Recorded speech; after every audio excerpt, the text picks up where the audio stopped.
नमस्कार विद्यार्थी मित्रों, वेद डिजिटल एज्युकेशन में तमाરું हार्दिक स्वागत है। मित्रों, आज આપણે જોવાના છીએ ધોરણ 9 વિષય हिंदी, જેમનો પાઠ 4 જેનું નામ છે કર્ણ का जीवन दर्शन। एक काव्य છે, पद्य विभाग છે, જેના कवि कोण છે तो કે रामधारी सिंह दिनकर। तो જોઈએ મિત્રો, આ સંપૂર્ણ કાવ્યનું ચર્ચા કરીશું ગાલા સ્વાધ્યાય પોથીની।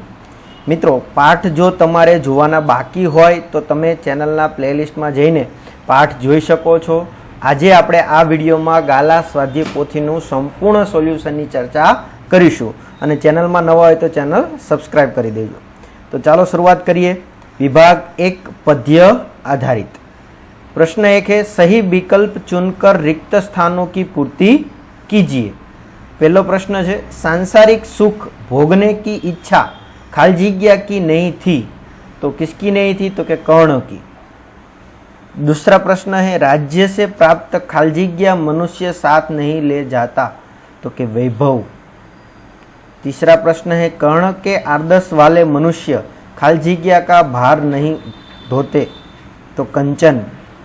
चौथो प्रश्न है, दान की देव सरिता निर्मल करतल से खाली जगह रहे सदा तो कि झरती।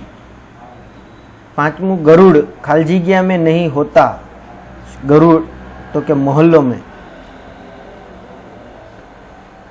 दूसरा प्रश्न है, निम्नलिखित प्रश्नों के एक उत्तर एक एक वाक्य में लिखिए। पहला प्रश्न है, धन संपत्ति किस लिए है तो धन संपत्ति परोपकार के लिए है। दूसरा प्रश्न है, सुख समृद्धि के अधीन मानव का क्या होता है तो कि सुख समृद्धि के अधीन मानव का तेज प्रभाव दिन प्रतिदिन क्षीण होता है और उनकी दुर्दशा होती है। तीसरा प्रश्न है,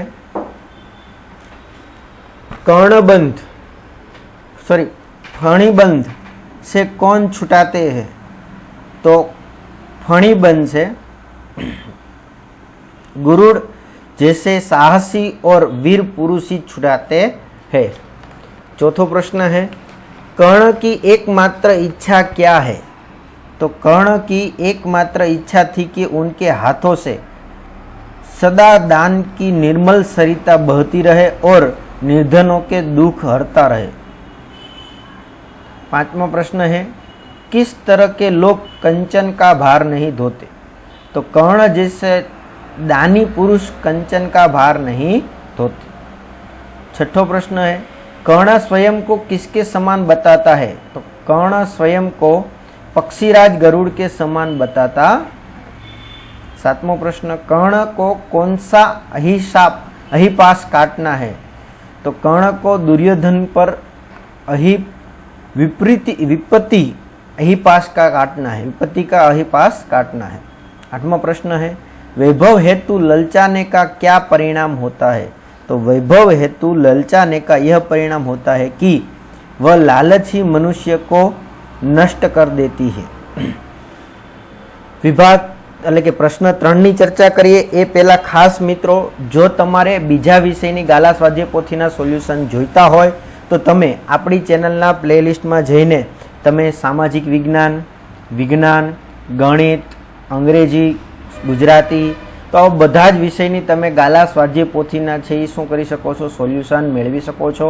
अने खास आपणी चेनलमां धोरण 3 થી 12 सुधीनुं तमाम धोरणोनुं मटीरियल छे। तो तमारा मित्र, सगा संबंधी होय के भाई बहन होय एने अवश्य जाण करवी, जेथी करीने ए लोको पण आ एज्युकेशननो लाभ मेळवी शके। आगळ आपणे ए पण चर्चा करीए के आमनी पीडीएफ छे ई क्यांथी बेठा सोल्यूशननी मळशे। तीसरो प्रश्न है, निम्नलिखित प्रश्नों के उत्तर 2-3 वाक्यों में लिखिए। पहलो प्रश्न है, वैभव से क्या प्राप्त होता है तो वैभव से मनुष्य को ढेर सारी चिंताएं और थोड़ी सी हंसी खुशी प्राप्त होती है। इसके अतिरिक्त उसके चमक दमक दिखाने का अवसर और क्षणिक भोग विलास प्राप्त होता है। बीजो प्रश्न है, गरुड़ कहाँ रहता है तो गरुड़ पहाड़ों में निवास करता है, चट्टानों की फटी दरारें में ही उनका घर होता है। तीसरा प्रश्न है, परोपकारी मनुष्य क्या करते हैं तो परोपकारी मनुष्य धन का कभी संग्रह नहीं करते, वह अपने धन को जरूरतमंद लोगों से बांट देते हैं। चौथा प्रश्न है, कर्ण दुर्योधन का साथ क्यों नहीं छोड़ सकता? तो दुर्योधन के सामने युद्ध का घोर संकट है, इसीलिए सच्चा मित्र होने के कारण कर्ण आपत्ति के समय उनका साथ नहीं छोड़ सकता। चौथा प्रश्न है, निम्नलिखित प्रश्नों के उत्तर 5-6 वाक्यों में लिखिए। पहलू वाक्य है, कर्ण को राज्य की इच्छा क्यों नहीं है? तो कर्ण त्यागी और दानी पुरुष था, वैभव विलास में उनकी रुचि नहीं थी, राज्य मिलने पर सिर पर उनकी चिंताएं सवार हो जाती है, बस थोड़े समय के लिए हंसी खुशी चमक दमक और भोग विलास के सामग्री उपलब्ध हो जाती है।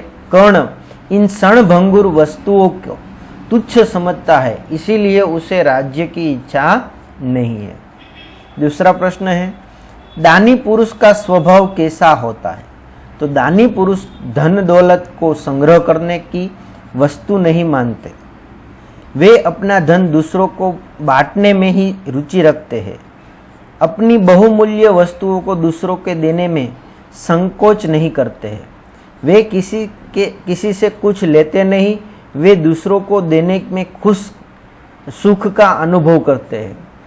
इस प्रकार दानी पुरुष का स्वभाव दयालु और उदार होता है। तीसरा प्रश्न है, कर्ण गरुड़ को अपना आदर्श क्यों मानता है?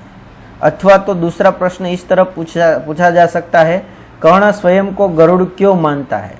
तो दोनों का एक ही जवाब आएगा।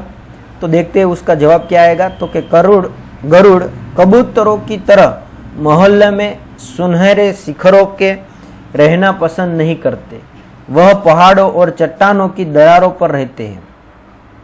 नागपाश के छुटाने की शक्ति गरुड़ में ही होती है। कर्ण का स्वभाव भी गरुड़ों के समान है। राजपाट और वैभव विलास को वह पसंद नहीं करता। वह मित्र दुर्योधन को युद्ध के नागपाश से छुड़ाना चाहता है।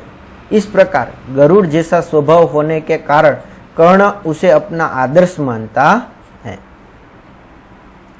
चौथा प्रश्न है, सुख समृद्धि के अधीन रहने वाले मनुष्य की क्या दशा होती है?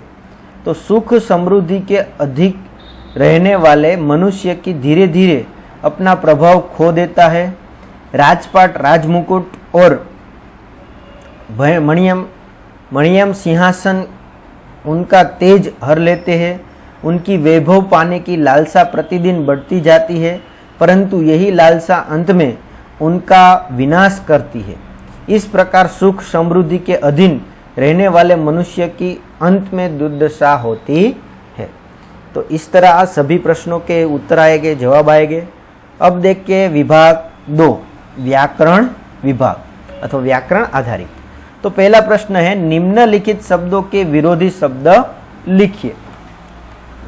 तो पहला प्रश्न है निर्मल, तो मलिन आएगा। दूसरा निर्भर, तो उसका क्या आएगा विरोधी शब्द? धनवान। प्रबुद्ध तो कम, शिखर तो तलहटी, कोमल तो कठोर, अमृत तो विष, तुच्छ तो महान, अल्प तो अधिक, बिखरना तो क्या आएगा? बटोरना। और आगे क्या है?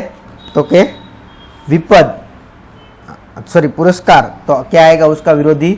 अपुरस्कार।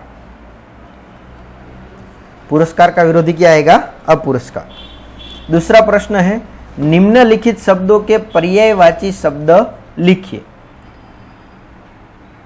पहला देखते विलास, तो उसका क्या आएगा? सुखोभोग। दूसरा करतल, तो हथेली।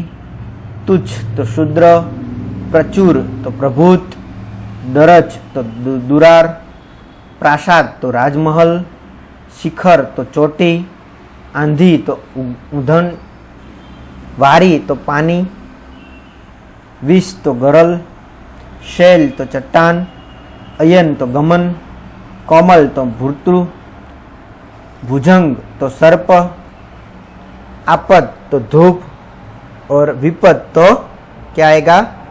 आपत्ति। आगे देखते हैं, निम्नलिखित शब्द समूह के लिए एक शब्द लिखिए। मंदिर या पहाड़ का सबसे ऊंचा भाग, तो उसे क्या कहते हैं? शिखर। कनक जैसी आभा वाला, तो कनकाभ, कनकाभ। रेखा की तरह अवकाश, तो दरार। चौथा है जिसका तेज क्षीण हो गया है, तो तपक्षीण। फणीधर नाग का बंधन, तो फणीबास, फणीपाश। पक्षियों में राजा, तो क्या आएगा? तो कि पक्षीराज, पक्षी राज। पक्षियों में राजा तो पक्षीराज कहेंगे। निम्नलिखित शब्दों के उपसर्ग पहचान कर लिखिए। तो पहला है प्रयत्न, तो प्रयत्न में क्या आएगा? तो कि प्र वत्ता यत्न। दूसरा है प्रलोभन, तो प्र वत्ता लोभन। प्रभूत, तो प्र वत्ता भूत। निर्मल, नि वत्ता मल। तो अत्पल्य, अत्ल्य, तो अति वत्ता अल्य। प्रभाव, प्र वत्ता भाव। निर्धन, तो नि वत्ता धन। अमृत, अ वत्ता मृत।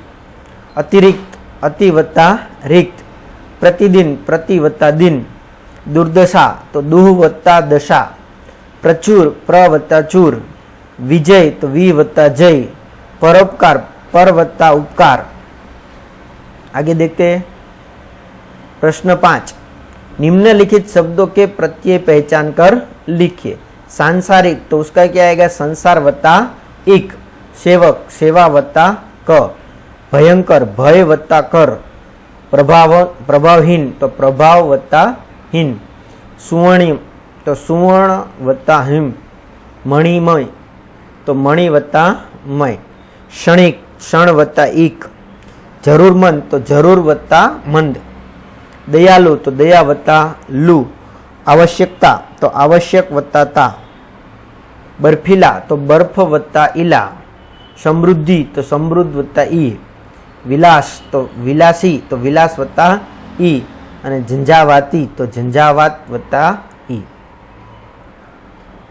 छठा प्रश्न है निम्नलिखित प्रत्येक वाक्य में से कर्तुवाचक संज्ञा पहचान कर लिखिए। आजकल लोक प्रतिनिधि सेवक की भूमिका कम ही अदा करते हैं, तो क्या आएगा? कर्तुवाचक सेवक। कभी कभी संपत्ति का भोगी उसका मालिक नहीं होता, तो भोगी। तीसरा प्रश्न है भयंकर स्वप्नों को देखकर व्यक्ति की नींद उड़ जाती है, तो भयंकर। सुनार ने सुवर्ण से अति प्राचीन कलात्मक मूर्तियां बनाई, तो सुनार। सातवां प्रश्न है निम्नलिखित प्रत्येक वाक्य में से विशेषण पहचान कर लिखिए। विलासी राजा प्रजा के प्रति ध्यान नहीं देता, तो क्या आएगा जवाब? विलासी। दूसरा प्रश्न है हमारे राज्य में सुवर्णम गुजरात योजना के अंतर्गत कई कार्यक्रम होते हैं, तो क्या आएगा प्रश्न? सुवर्णम। तीसरा प्रश्न है झंझावाती हवा में गरीबों के झोपड़े नष्ट हो गए, तो झंझावाती। चौथा प्रश्न है समृद्ध देश की यह निशानी होती है कि उसमें सभी लोग सुखी होते हैं, तो क्या आएगा? समृद्ध। और पांचवा प्रश्न है धन वैभव को ही अग्रिमता देने वाले लोग तुच्छ है, तो तुच्छ। तो मित्रों आ रीतना संपूर्ण आपणे छे काव्य 4 નું છે શું થયું સંપૂર્ણ સોલ્યુશનની ચર્ચા કરી। હવે આગળ આની જો તમારે પીડીએફ જોતી હોય તો એની માહિતી આપી દઈએ કે આ વિડીયોની ડિસ્ક્રિપ્શનમાં આપણી એપ્લિકેશનની લિંક છે જેનું નામ છે વેટ ડિજિટલ એજ્યુકેશન, અથવા તો તમે પ્લે સ્ટોરમાં જઈને પણ સર્ચ કરી શકો છો કે જ્યાંથી તમે ગેમ ડાઉનલોડ કરો છો ને, હા ત્યાં જઈને તમારે એને ઇન્સ્ટોલ કરી લેવાની છે અને પછી મોબાઈલ નંબર દ્વારા વેરીફાઈ। હવે આવું કંઈક તમને હોમ પેજ જોવા મળશે જેમાં સ્ટોરમાં જવાનું છે STORE। આ સ્ટોરમાં જશો એટલે તમને આગળ સ્ક્રોલ કરશો, ઉપર કરીએ ને આપણે, હા સ્ક્રોલ કરીએ ને, હા તો સ્ક્રોલ કરશો એટલે ધોરણ 9નું જોવા મળશે મટીરિયલ, જેમાં ખાસ કરીને વિજ્ઞાન, સામાજિક વિજ્ઞાન આ બધાના છે રંગીન મટીરિયલ સાથેનું પીડીએફ તમને અહીંથી મળી જશે સ્ટોરમાંથી। હા સ્ટોરમાંથી। આ સિવાય તમને જો અહીંયા 3 લીટા આપેલા છે એની પર ક્લિક કરશો એટલે એક ઓપ્શન ખુલશે, ઘણા મેનુ છે, એમાં એક મેનુ હશે ફ્રી સ્ટડી મટીરિયલ. તો આ ફ્રી સ્ટડી મટીરિયલ છે એમાં તમે ક્લિક કરશો એટલે તમને ત્યાં એકમ કસોટી, પછી એના પેપરો, એની પીડીએફઓ, સોલ્યુશન, આ બધું જ વસ્તુ તમને આ ફ્રી સ્ટડી મટીરિયલમાંથી મળી જશે. તો તમારા મિત્ર, સગા સંબંધીઓને એને જાણ કરજો. આ સિવાય પ્રથમ, દ્વિતીય, વાર્ષિક પરીક્ષાઓ, જે પરીક્ષાઓ લેવાય છે તો એમના પેપરો અને સોલ્યુશન, પીડીએફ બધું જ અહીંયા મૂકવામાં આવે છે. તો એ પણ તમને એપ્લિકેશનમાં જોવા મળશે. આ સિવાય જો તમારે ગાલા સ્વાધ્યાય પોથીની સોલ્યુશન જોઈતું હોય તો તમને આવી આપણી વેબસાઇટ છે, જેની લિંક તમને ડિસ્ક્રિપ્શનમાં આપી દઈશું. આ વેબસાઇટ ઉપર તમે ક્લિક કરશો એટલે આવું કંઈક હોમ પેજ આવશે, જેમાં તમારે જવાનું છે સ્ટાન્ડર્ડ 9 to 10. એની પર ક્લિક કરશો એટલે સ્ટાન્ડર્ડ 9 અને 10 બે ઓપ્શન આવશે. એમાં સ્ટાન્ડર્ડ 9માં જવાનું. એમાં અલગ અલગ વિષયો આવશે, હિન્દી, ગુજરાતી, સામાજિક વિજ્ઞાન, આવા બધા જ છે એ વિષયો હશે. જેમાં તમારે હિન્દી પર ક્લિક કરવાનું છે, જેમાં વિડીયો, પછી પાઠનું સ્વાધ્યાય અને ગાલા સ્વાધ્યાય પોથી. તો આવી રીતના તમને છે એ અલગ અલગ મેનુ જોવા મળશે. અને અહીંયા તમને ધોરણ 9ના હિન્દીના તમામ પાઠની પીડીએફઓ મળી જશે. તો ત્યાંથી તમે જોઈ શકો છો, મેળવી શકો છો અને તમારા મિત્રોને છે એ જાણ કરી શકો છો. તો આ રીતના તમે માત્ર ધોરણ 9નું નહીં મિત્રો, તમે ધોરણ 3 થી 12 સુધીનું જોઈ શકો છો. આ બધી જ વસ્તુ તમે ત્યાંથી મેળવી શકશો. તો તમારા મિત્ર, સગા સંબંધીઓને જાણ કરો, જેથી કરીને એ લોકો પણ આ ફ્રી એજ્યુકેશનનો લાભ લઈ શકે. તો આ વિડીયોમાં આપણે અહીંયા સુધી રાખીએ. ફરી મળીશું પાંચમા પાઠ સાથે. તો ત્યાં સુધી રજા લઈએ. Thank you. જય હિન્દ, જય ભારત. અસ્તુ.